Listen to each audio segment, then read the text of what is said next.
Imagine placing the last 50 years of architecture in a mixer, dropping building-sized chunks across the skyline, and you would probably end up with a city like Rotterdam. There's nothing quite like this city. Floating cubes, pencils as buildings, churches and metro stations that look like futuristic spaceships. Rotterdam is the architectural capital of the Netherlands, and this year the country's second biggest city has been named Europe's Best City 2015 by the Academy of Urbanism. The skyline of Rotterdam is dominated by spectacular high-rises and has been the nation's high-rise capital since 1898, when its Witte Huis, also known as the White House, was finished. The first skyscraper and tallest tower built in Europe, rising up 42 meters above the old harbor.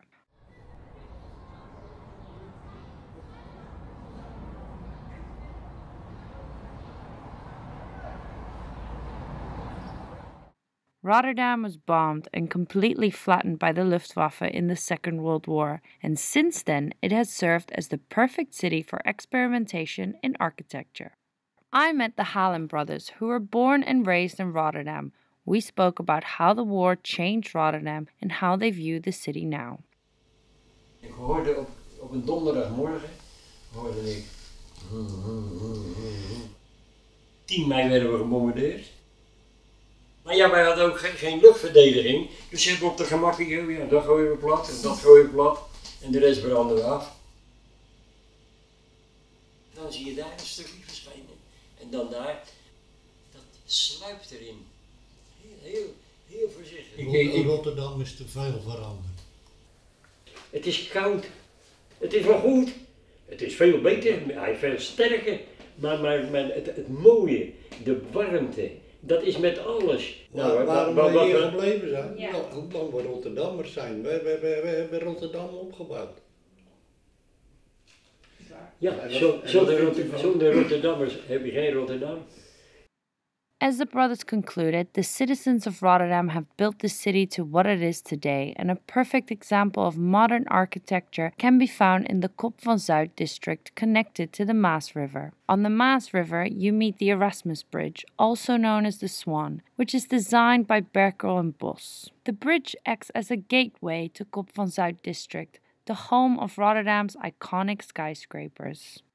The city's and country's most celebrated architect, Rem Koolhaas, has recently designed the Maastoren that now stands 165 meters tall, which makes it the tallest building of the Benelux. The Benelux is a political and economic union between the countries Belgium, the Netherlands, and Luxembourg that was formed in 1944. Koolhaas is also behind the recently built building, the Rotterdam, one of the biggest buildings in Europe. The building is a statement to Rotterdam's ever-increasing wealth. Tourism is on the rise, and so are foreign investors, creating hundreds of jobs for the citizens of this city.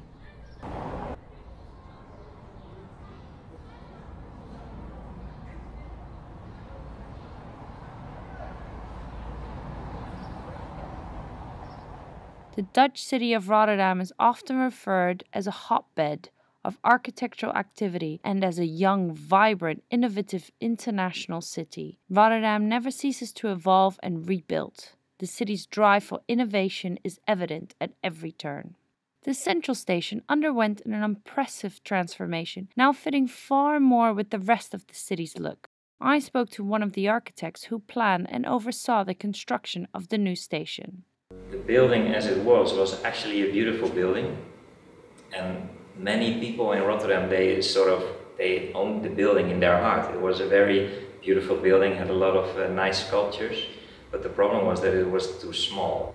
So that's why they decided to make a new competition. Also, because in Holland the connection, the high-speed train connection to Paris was about to be built. So they were expecting a lot more passengers. Yeah, we inherited this, these buildings, or the building and the artworks, and it was for us very important to remember this building. I think the most important thing is that there's more space in the building. So as soon as you come down from the train and you enter the tunnel underneath the platforms, it's not a tunnel, it's more like a shopping mall. You can have a coffee, you can relax, you can sit down. Well, this was really impossible as it was before because it was very uncomfortable there. Yeah, the pedestrian zone in front of the station is fantastic. I think Rotterdam will always change. So yeah, it will always develop. You have your favorite cafeteria, it changes every time, your favorite location or your favorite area, and it changes because of the new developments. For instance, at the Markthal, this location was not interesting at all for about 3 years ago, for instance, but now it becomes more and more lively. And I think that also happens with the station. The cube houses designed by Piet Blom in black that were completed in 1984 have retained their world fame to this day, and tourists pour into the show cube to see this odd design with their own eyes. What Piet Blom tried to create with cube houses was a village within a city, a safe environment where several functions could take place, small cafes, a safer place for kids to play, all right in the center of the city. But a competitor has moved into black. Rotterdam's €175 million market hall that opened in 2014.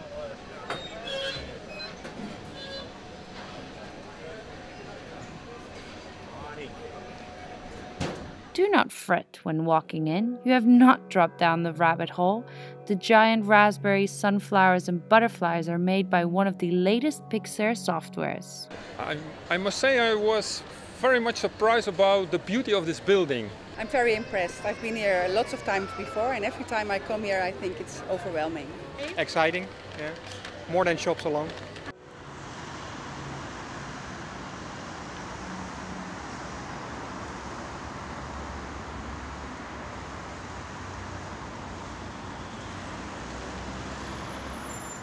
More great things are expected from Rotterdam. I spoke to Dusan Dupel, the South African architect that created the Dutch windwheel, a 174 meters tall wind turbine that is completely silent and which you can also live in.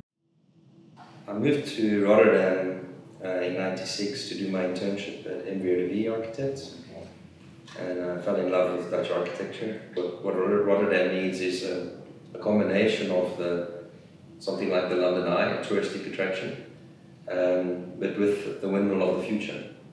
It's huge. It's approximately 60,000 square meters. This part of the building is a hotel. Basically, it's facing the east, so you get the morning sun. And this part of the building are apartments. And then at the bottom, the plinth, that's obviously commercial program. And I think what's interesting about the design is that it's quite a generic design. It's based on two generic archetypes. A Ferris wheel and a windmill. It's two circles and they kiss. You're looking at architecture as something much broader. So what does it mean for the city? What does it mean for the economic base of the city? Well, I think this icon is also reflects let's say, the culture of the Rotterdam culture. And so Rotterdam is an innovative city for innovative architects and architecture. So that's reflected in, the market hall and the Rotterdam and the Erasmus Bridge, etc., etc. So I think it fits in the tradition of Rotterdam architecture. The windwheel is certainly an exciting prospect for Rotterdam and will surely bring even more tourists to this modern architectural city. Although the older generations have trouble with recognizing their city, they nonetheless remain proud of the city they helped to rebuild after the Second World War. Architects such as Dupel have fallen in love with this place and have left their home country to come here to help Rotterdam in its strive to constantly rebuild and raise the bar to create something new that will bring even more prosperity to the city's already rude economic wealth. Joost Koningen shares that view and a sense of pride that Rotterdam and its citizens have the courage to continuously transform this architectural hotbed of a city. Rotterdam is an architectural force to be reckoned with.